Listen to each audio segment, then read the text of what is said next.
শুভ সকাল, কেমন আছেন সবাই? আশা করি ভালো আছেন। চলে আসলাম একটা নতুন ব্লগ নিয়ে। আজকে চলে আসছি ঈশান বাবুর স্কুলে। কয়েকদিন আগে ঈশান বাবুর পরীক্ষা ছিল, সেই পরীক্ষার আজকে খাতা দিল, তাই ভাবলাম আপনাদের সাথে একটু শেয়ার করি। দেখেন আমার স্টুডেন্ট কত লেখালেখি করছে খাতার মধ্যে। যাই হোক, ভালোই লিখছে, খারাপ লাগে নাই। 40-এ 31 পাইছে বাংলাতে, ইংরেজিতেও তাই পাইছে। অঙ্কে একটু খারাপ করছে, অঙ্কে হচ্ছে 29 পাইছে 40-এ। তো যাই করছে ভালোই করছে, তাতেই আমরা সন্তুষ্ট। ওর স্কুলের খাতা তার দেখে আসলাম। খাতা দেখার পর ভাবলাম একটু বাজারে আসি। বাজারে আসছি, টুকটাক দেখি কোনো সবজি পছন্দ হলে নিয়ে যাবো। অনেকদিন ধরে বাজার ঘাট করা হয় না, জ্বর আসছিল পরে আর বাসা থেকে বেরই হয় নাই। আজকে ভাবলাম যেহেতু বের হয়েছি, যাই একটু বাজার পরিদর্শন করে আসি। বাজারে না গেলে ভালো লাগে না, মাঝে মাঝে মন চায় একটু ঘুরে আসি আর কি।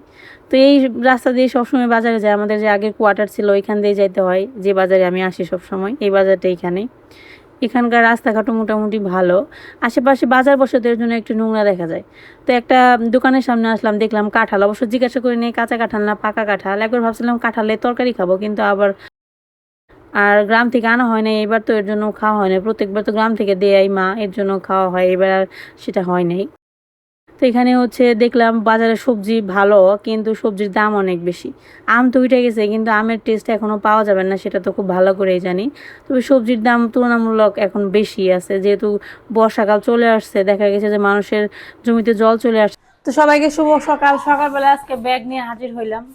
আজকে হচ্ছে শুক্রবার, শুক্রবার মানে ছুটির দিন। শুক্রবার মানে দেরি করে ঘুম থেকে ওঠা, আজকে সেটাই হয়েছে।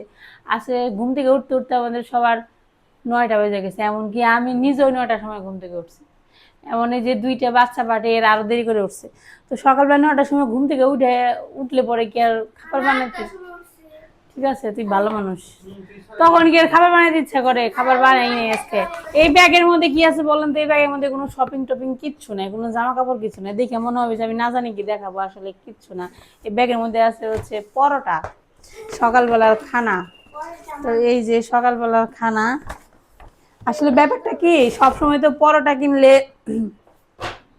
পলিথিনের মধ্যে মনে করেন যে ভাজি দিয়ে দেয়। তো পলিথিনে ভাজি দিলে না, সেটা খেতে ইচ্ছা করে না, ভালো লাগে না, কেমন জানি লাগে আর কি। তো এই জন্য আজকে আমি বক্স দিয়ে দিছি। 40 টাকার ভাজি, মাত্র এইটুকু ভাজি দিতে 40 টাকা দেয়। ভাজির পরিমাণ ওরা কমিয়ে দিচ্ছে না জানি আগের। ঢেল দিলে ভুল করে দিলে 40 টাকার ভাজি, তো 40 টাকার ভাজি ঢেল দিলে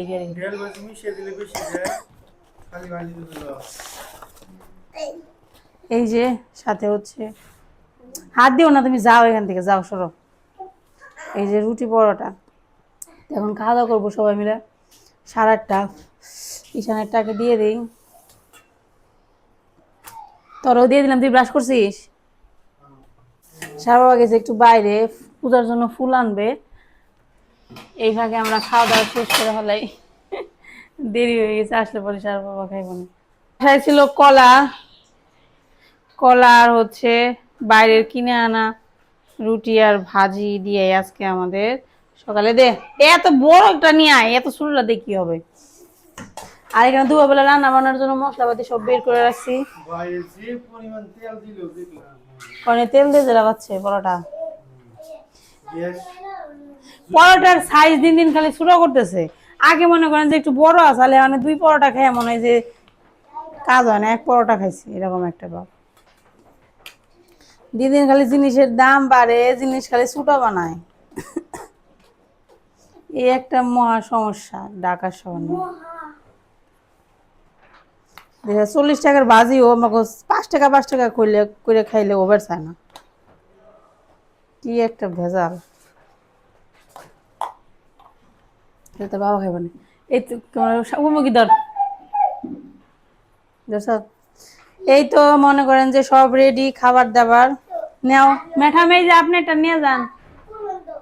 এনার তো বাইরের পরোটার ভাজি খুব পছন্দ। এই যে আরেকজনের অবস্থা দেখেন, আরেকজনের অবস্থা দেখেন। এই যে এটা যে দুষ্ট রে।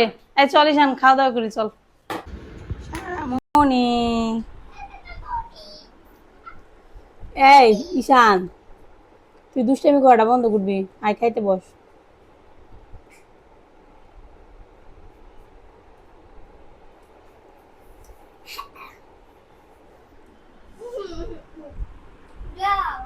যে শুরু হলো।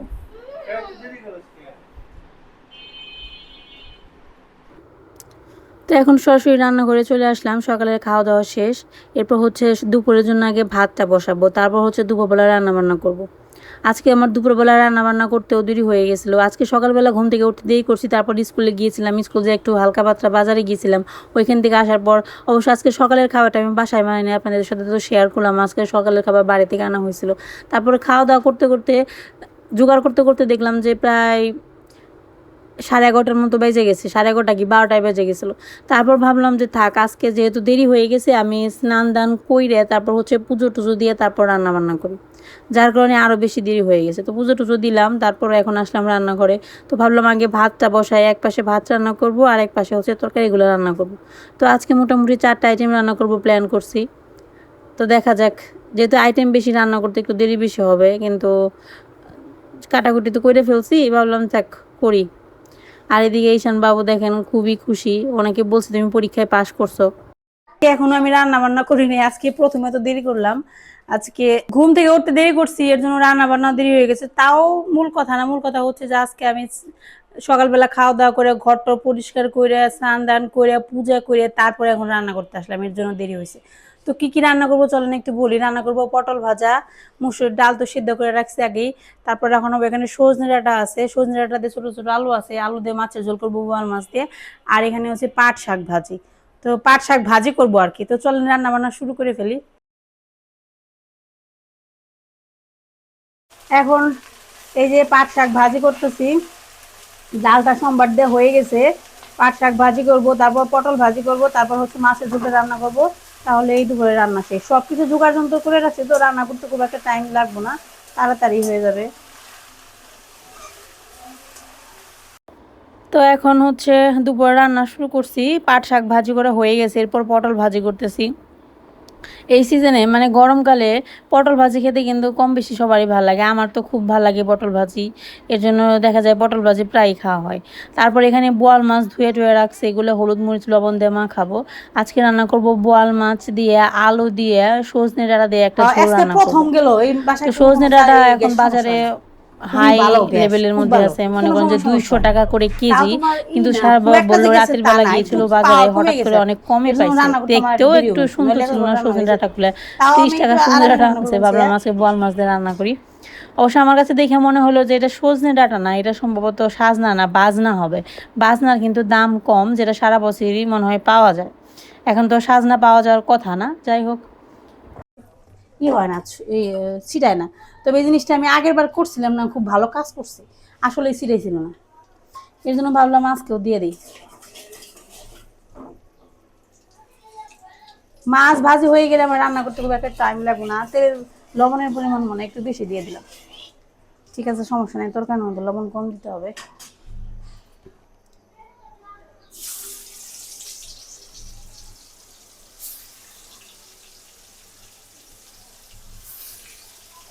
লাগিস না রে, এমনি আজকে রান্না বান্না দেরি হয়ে গেছে। আও চিনিস না রে, ভয় করে রে, মানে একটু লেগে লেগে ধরছে গো। এতক্ষণ বলে যদি কড়াই গরম করে লেগে ধরে, তাহলে কেমন ডাল লাগে বলেন তো। এমনিতে দেরি হয়ে গেছে রান্না করতে করতে আজকে। এখন মাছের ঝোলটা রান্না করবো, দেরি হয়ে গেছে, 2টা বেজে গেছে। হ্যাঁ, এত দেরি কখনো হয় নাই। যাই হোক, কি আর করার হয়েছে বেশি। এই জিরা ফোড়ন দিয়ে দিলাম, তারপর হচ্ছে মশলা দিয়ে করবো আর কি। আজকে মশলা দিয়ে রান্না করবো। মধ্যে দিলাম হচ্ছে পেঁয়াজ রসুন আদা জিরে, সব রকমের মশলা দিয়ে দিলাম।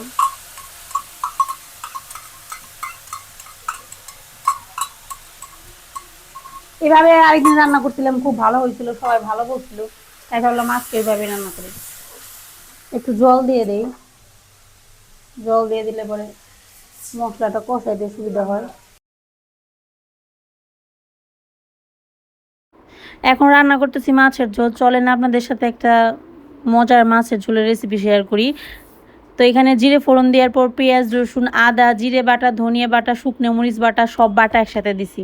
এরপর হচ্ছে একটু বেশি করে তেল দিবেন, তারপর তেল দিয়ে মশলাটা সুন্দর করে সময় নিয়ে কষাবেন।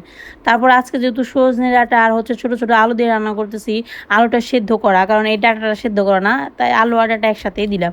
সেদ্ধ করে আলু দিয়ে রান্না করতে সময় খুবই কম লাগে, কিন্তু মশলাটা একটু সময় নিয়ে সুন্দর করে কষিয়ে নেবেন, তাহলে খুব ভালো হয় আর কি। তো এখন সবজি কষানো হয়ে গেলে এর মধ্যে দিব পরিমাণ মতো জল। এই রান্নাটা খেতে খুবই ভালো হয়। এর আগে শুধুমাত্র আলু দিয়ে করছিলাম বোয়াল মাছের ঝোল, সেটাও খুব ভালো হয়েছিল। আজকে যে সজনে ডাঁটা দিয়ে করতেছি এইটাও জানি আমার ভালোই লাগবে, কারণ মশলা দিয়ে আলু দিয়ে তরকারি রান্না করলে খুব ভালো হয় খেতে। তো এই দেখেন হয়ে গেছে, খুবই তাড়াহুড়া করে রান্না করতেছি, হাতে সময় কম। আজকে রান্না করতে করতে 2টা বেজে গেছে আমার। ওইদিকে কৃষ্ণও যাইবো অফিসে, সার বাবা বলতেছে খিদে লেগে গেছে। আজকে সর্বোচ্চ পরিমাণে দেরি হয়েছে, এরকম দেরি কখনো হয় নাই। তো এরপর হচ্ছে একটা ডিম সেদ্ধ করে দিলাম, ভেজে দিছি, কারণটা হচ্ছে আমার ভাই বোয়াল মাছ খায় না, ওর জন্য দিলাম। তারপর সবশেষে একটু গরম মশলা গুঁড়া দিলাম, একটু জিরে গুঁড়া দিমো, ব্যাস হয়ে গেল। এই হচ্ছে এই তরকারির মশলা আর কি। তো আপনারা চাইলে এইভাবে করে খেয়ে দেখতে পারেন, খুবই ভালো হয় খাইতে, পাতলা পাতলা ঝোল, একটু হালকা পাতলা মশলা দিয়ে। এই হচ্ছে আমার স্পেশাল বোয়াল মাছের ঝোল। এই তো বোয়াল মাছের তরকারি রান্না করে শেষ। অনেক তাড়াহুড়ো করে রান্না করছি, জানি না খাইতে কেমন হবে। কালার তো এইমাত্র নামাইলাম, এর জন্য কালারটা হলুদ লাগতেছে। যখন এটা ঠান্ডা হবে তখন উপর দিয়ে একটু সর পড়বে এবং কালারটা আরও বেশি ভালো লাগবে। যাই হোক, অনেক তাড়াহুড়ো করে রান্না করছি তো আশা করি খুব একটা ভালো হবে না। যাই হোক, যেমনই হয়েছে আর কি। এই তো দুপুরবেলা রান্না বান্না কমপ্লিট করলাম। আজকে রান্না করতে করতে প্রায় 2:30 বেজে গেছে। এই যে মুসুর ডাল, তারপরে বোয়াল মাছের তরকারি, এখানে আছে হচ্ছে পেঁয়াজ কুচি দিয়ে পাট শাক ভাজা, আর হচ্ছে পটল ভাজা। আইটেম তো করছি 4টা, তাহলে দেরি তো একটু হবেই। আর এদিকে কৃষ্ণর অফিসের টাইম হয়ে গেছে, ও তাড়াহুড়ো করে ভাত বেড়ে নিছে নিজেই, এখন খাইতে বসতেছে। তো এখন যাচ্ছি হচ্ছে অর্ষিদের বাসায় দেখা করার জন্য, অনেকদিন ধরে যাওয়া হয় না। তো ভাবলাম যাই, আজকে রান্না বান্না হয়ে গেছে। এখন হচ্ছে বিকেলের টাইম, ঈশানা সারাকে নিয়ে আসছি, ওরা আসার জন্য বায়না করতেছিল। তো এখন ভাবতেছি দোকানে যায়, ওরা তো গেলে চিপস নিয়ে যাবে, আইসক্রিম নিয়ে যাবে, তারপর যাওয়ার পর 3জনে মিলে একসাথে বসে বসে খাবে, মানে পার্টি করবে আর কি। তো এখানে চিপস আর আইসক্রিম নিয়ে গেলাম। নিয়ে যাওয়ার পর এখন লিফটে উঠতেছি। এই যে আন্ডারগ্রাউন্ডের জায়গাটা এমনিতে লাইট দিয়ে থাকে, আজকে ভাবলাম লাইটটা নেয়, কেন জানি প্রচণ্ড অন্ধকার ছিল। তো ওদের বাসায় তো লিফটে যাওয়া যায়, সিঁড়ি ওঠার কোনো ভেজাল নেই, এর জন্য আসতে খুব একটা প্রবলেম হয় না। এমনি তো লিফটের চার, কিন্তু 5তলা আর কি লিফট ছাড়া, এই আর কি। তো আজকে ব্যাপারটা হয়েছিল কি, আমি তো গেছিলাম হঠাৎ করে, মানে হঠাৎ করে বলতে গেছি এখন যে, তো আমার মোবাইলে চার্জ দিছিল না, আমি যে এখনো ভিডিওই করতে পারি নাই। পরে বাসায় আসার পর মোবাইল চার্জে দিয়ে তারপর হচ্ছে ক্যামেরাটা অন করছি। তো বাসায় চলে আসছি, ঈশানবাবু দেখেন এখানে একটু, আমি বলতেছি তোমাকে একটু ভিডিও করি, তুমি একটু সুন্দর করে দাঁড়াও। তো বলতেছে দেখো মা আমি স্টাইল করে দাঁড়াইছি। দেখেন ঈশানবাবু স্টাইল করে দাঁড়াইছে। তো এই হচ্ছে আজকের ভিডিও, যা যা করলাম সব কিছু আপনাদের সাথে শেয়ার করলাম। ওই বাসায় গেছিলাম, যাওয়ার পর দেখি যে আজকে আবার অর্সি কেক কাটলো, মানে একটু আর কি পার্টি টার্টি করছে এরকম আর কি, কিন্তু ভিডিও করতে পারি নাই, মোবাইলে চার্জ ছিল না একদমই, মোবাইল বন্ধ ছিল, যার কারণে আর ভিডিও করা হয় নাই। এই আর। তো ভালো থাকবেন সবাই, ধন্যবাদ সবাই, দেখা হবে নেক্সট ভিডিওতে, টাটা সবাইকে।